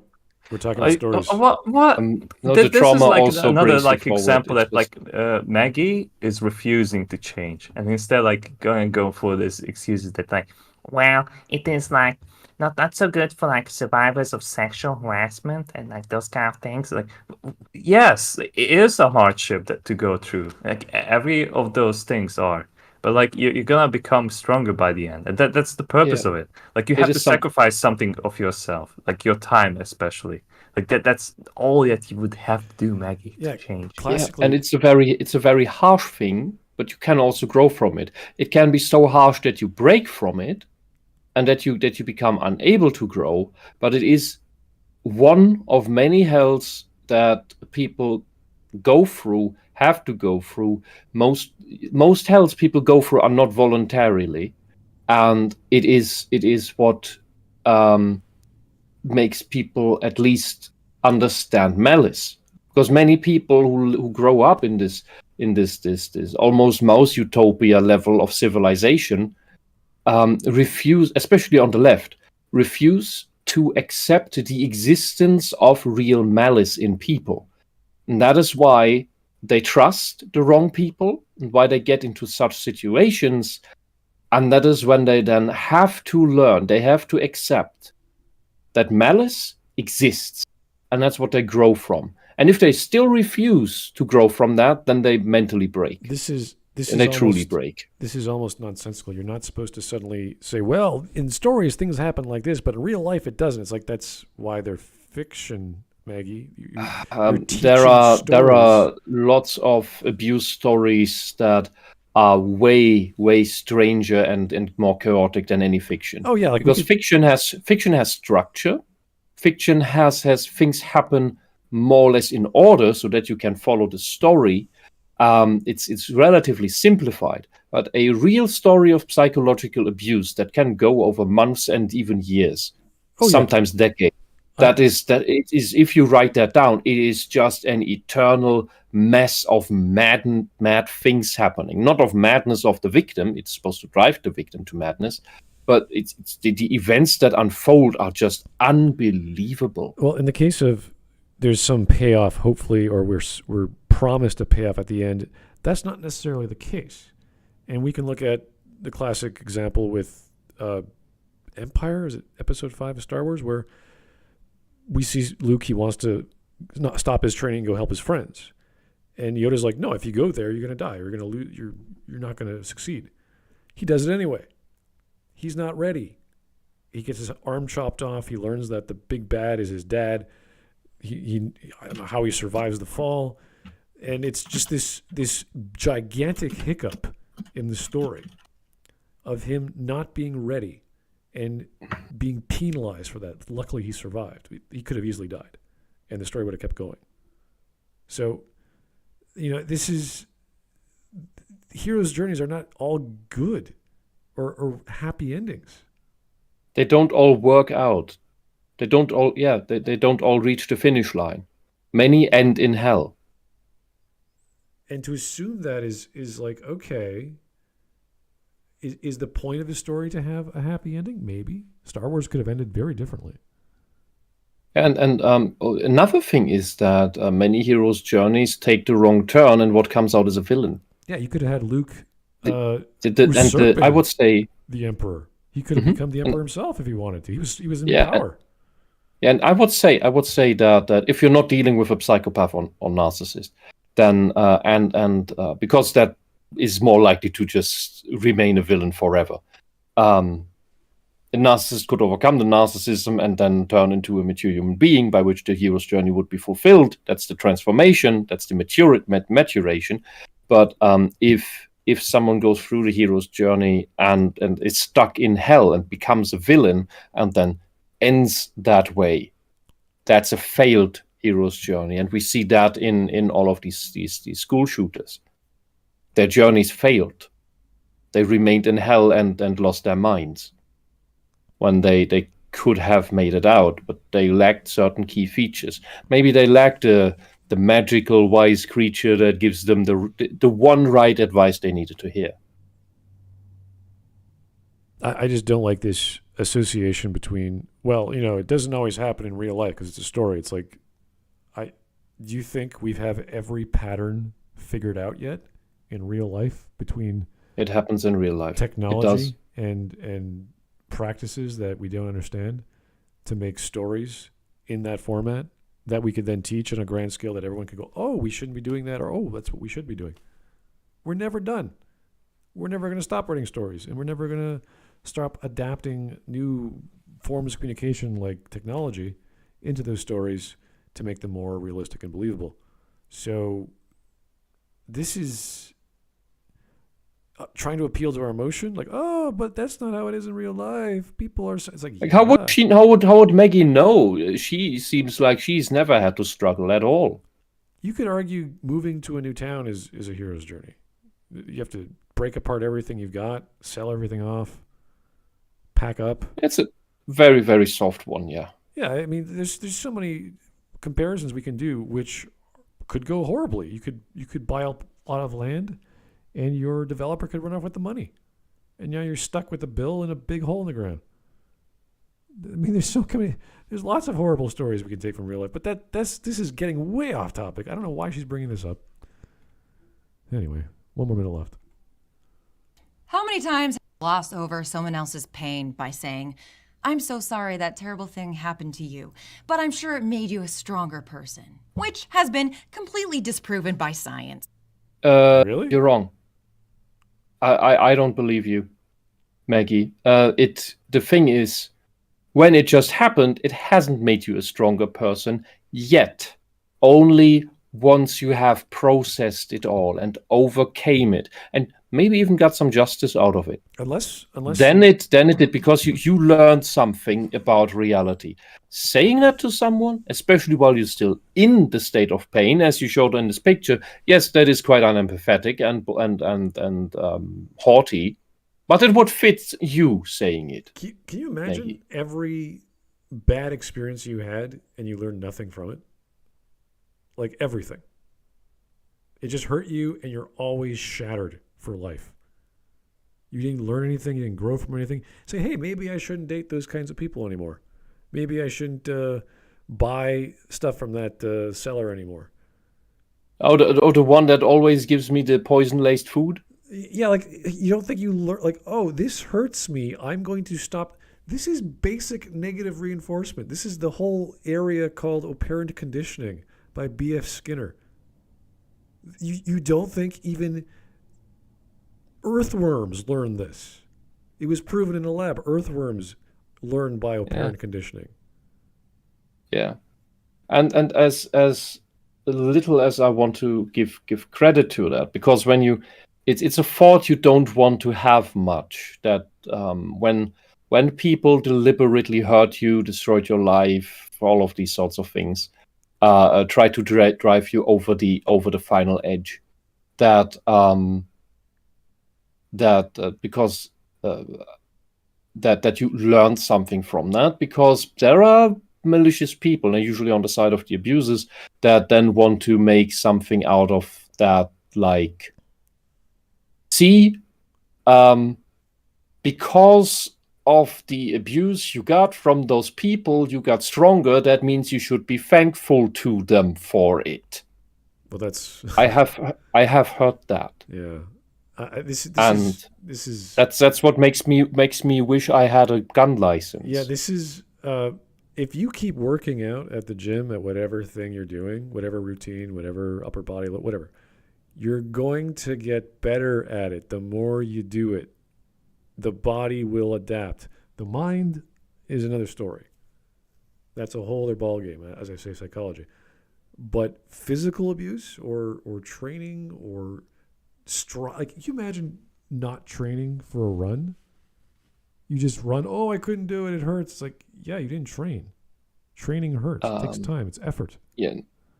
No, not to sound dismissive here, but physical abuse is something that heals relatively quickly. Like, if you go through a lot of it on a repeated basis, there is a psychological element to it. But everybody I've talked about this, and not just things that you can find everywhere online and from real psychologists, and books talking about their patients and what they said.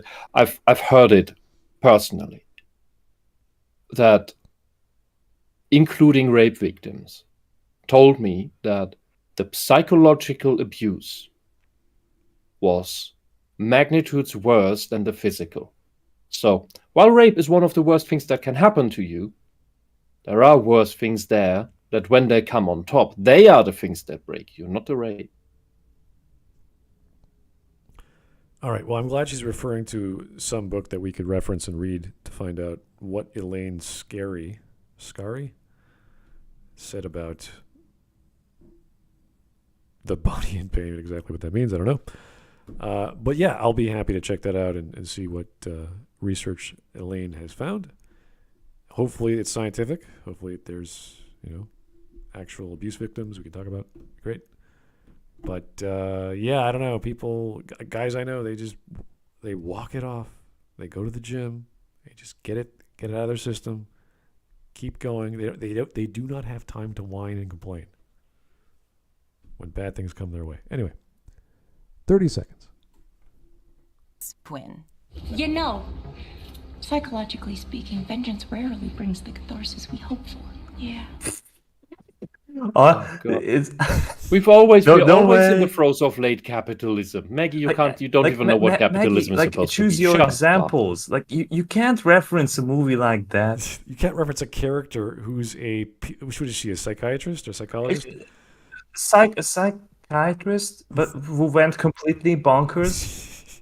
Who falls in love with a madman, and then that movie was about her breaking up with him. It's like, wow. Breaking up and like driving a car to a chemical plant at the beginning of the movie, just so she can stir up some shit. You're gonna quote her. What, Batman and the Joker? And No, Harley like Quinn? this is like what was the name of the movie? I forgot already. Birds of Prey. The Birds of Prey and the Emancipation No, of Vagina. whatever. no, that's not the original title. I'm calling it Birds of Prey because that was the original title. Oh, so it was the Harley It Quinn wasn't the bullshit. original title. That was the original title. I refuse to believe that it was longer than 2 words.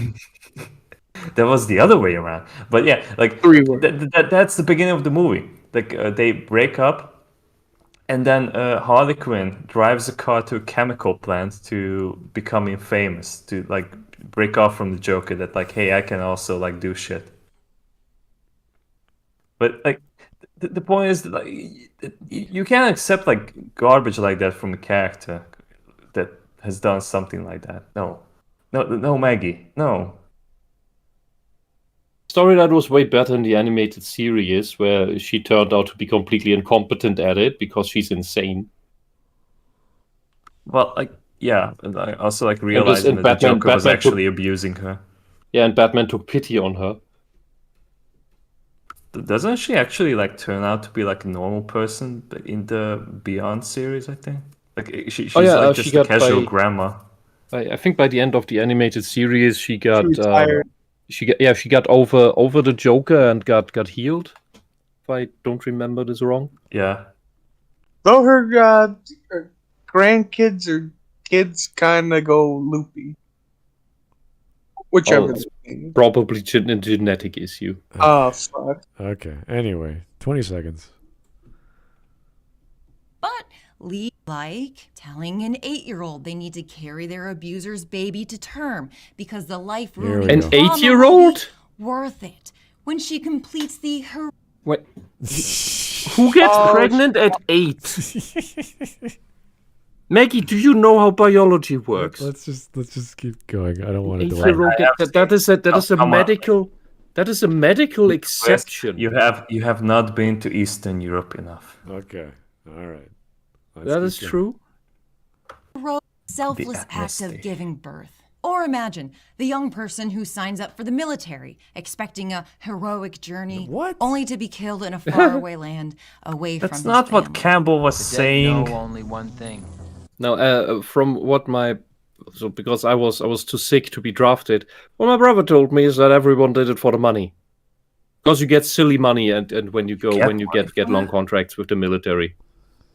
All right, guys, that was enough of Maggie Mayfish today. I think we all take a break. Yes. And Get on Part with life. 3.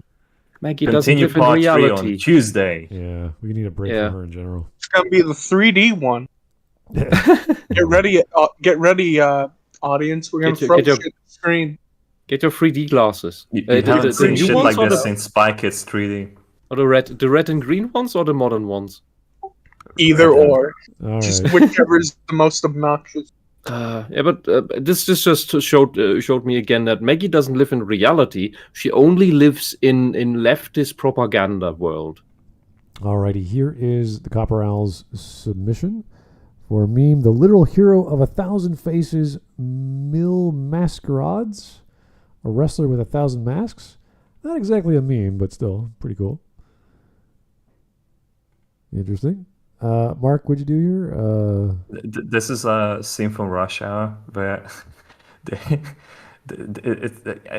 think we would be taken off the air the moment we would play, but like it's for after the show. I will definitely watch another show. Another one, Copper Owl, wanted to make fun of Maggie, decided to recreate the Bratwurst Wizard comic. Is that a thing? The Bratwurst? I think I've forgotten that. I don't know. Yeah, I have no idea. But cool, very cool. Maggie's Dream Utopia, the Fairly Odd Parents in the same game. I remember that episode, and the funnier thing is, in the very episode, even when everybody's a bunch of gray blobs, the fucking dentist that said the dentist pulls the bullshit of, oh, no, you're still not gray enough like us. And it's like, you still find something to fucking, it's like we made everything gray. What's there to fucking bitch about now? We're all equal now. We're all fucking blobs. How you different? The tiniest deviation in behavior does it. There's the common villain trope of, if only we were all the same, we wouldn't have strife and envy and blah blah blah. You're like, oh. The common villain trope? That is literally communism's goal and statement and absolute core dogma. That is their core belief. Cortez did nothing wrong. Which means that the core belief of communism is a villain trope. Awesome. I'm not sure what's happening here. Looks like the Spanish Inquisition did something. It's the Spanish Inquisition overthrowing the Aztec tyrants. Ah. The Spanish Inquisition? The Yes. Conquistadores. It is Cortez. That's what so they- yes, it is the Spanish Inquisition. What is this, Wisp? Democratic Socialism? A party? Mardi Gras? I like the little cloud. Everyone gets to wear a mask and have a ticker tape parade. All right. Future historians, after finding out that 90% of the lost 21st century literature was shipping and fetishist fan fiction written by juvenile and young adults. And nothing of value was lost. Okay. Uh-huh. Then we have Mark. What are you doing there? Like, Mark, look at the masking of the picture. Like she's doing such a lazy work.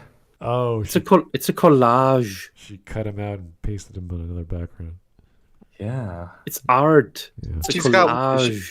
she missed out. On his head. Like that's not how you mask out the hair. There's the Spanish Inquisition. Thank you. Whatever her name was, Queen the First of Spain. Can't remember. Oh dear. Joseph Campbell plus Maggie Mayfish equals the heroes Germany. Yes, that's my major takeaway from this video. Because like, if Joseph Campbell is obviously like advocating for Nazism. What is that sparkling jacket? I hate it. Yeah. That's her gay thing where she poses as a drag queen. Here's Well, that's not even the gayest picture of Maggie. no, That that's is not true. good. She looks relatively normal there. Alexander the Great is indeed gifted, and here we have a painting of Iskandar, I think. Yes, But this it's is just- fake. It's I'm fake. still on the picture of Maggie. She looks evil in that Oh. picture. Yeah, well, thank you. Finally, the Copper Owls fight the Reds, colorized 1984. Okay. I'm not sure what's going on. Anyway, yeah, we need a break. that was enough. I amazingly don't have a headache. I think my sinuses are sort of acting up, but other than that, I think I'm okay. Man. Whew. Yeah, there's always, it feels as if there's this crazy person talking to me right to my face whenever I'm watching Maggie May, and my brain has to like absorb it somehow. Like, ugh. Not doing a good job. Okay, so we're at 20 minutes. Thank you guys for tuning in. Tomorrow I'll do something anime, manga-ish, I hope, to alleviate the 2 days worth of Maggie May. So someone's gonna find like a Maggie Mayfish anime related video. We're gonna finish Maggie at some other point, I guess. Yeah, I think we should Tuesday. take a break. So thanks, guys, for tuning in. Thanks for listening to us trying our best to interpret what she's saying. It's kind of tough at times because it's either off the cuff sounding or she gets facts wrong, and we have to go research that, and we have to read up. I have to go research that book now. So thank you. Do give us some cool suggestions for tomorrow. Hopefully anime, JRPG, manga, you name it, inspired. We'd appreciate that. That'd be a little more fun than today. And we will talk to you soon. Have yourself a great day. Bye-bye. Good night. Bye. Until next time.